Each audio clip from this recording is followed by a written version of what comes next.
Ça, c'est une feuille qui n'a été conservée que parce que Cocteau a écrit un manuscrit derrière. Et en fait, il a utilisé le verso d'une lettre qu'il venait de recevoir d'un garçon de 17 ans. C'est une survie miraculeuse, ce papier, parce qu'il l'aurait certainement jeté. Et ce garçon, il dit « Maître, ici pas de flatterie, pas de blabla d'usage ». Il l'invite en fait à une projection dans son ciné-club qu'il vient d'ouvrir. On parle ici de la fin des années 50.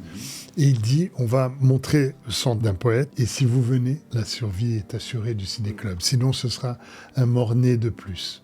Cocteau n'y est pas allé.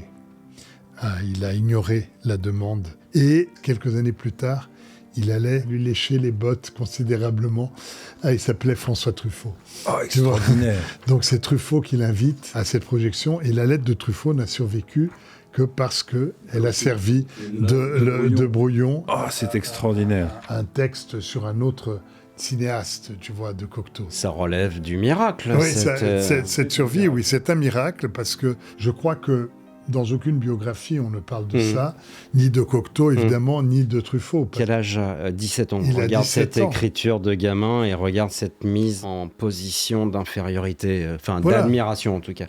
C'est avec un peu d'angoisse et beaucoup d'espoir que j'attends, maître, votre réponse. Et donc ce texte de Cocteau sont des notes qui n'ont c'est des notes sur un rien à voir. film d'un cinéaste un peu oublié aujourd'hui. C'est maudit finalement. Oui, voilà, mais il ne savait pas qu'il écrivait sur le verso du plus grand cinéaste de sa génération. En tout cas, je crois que c'est surtout les relations qu'ils ont eues après qui rendent cette lettre encore plus, à mon avis, significative.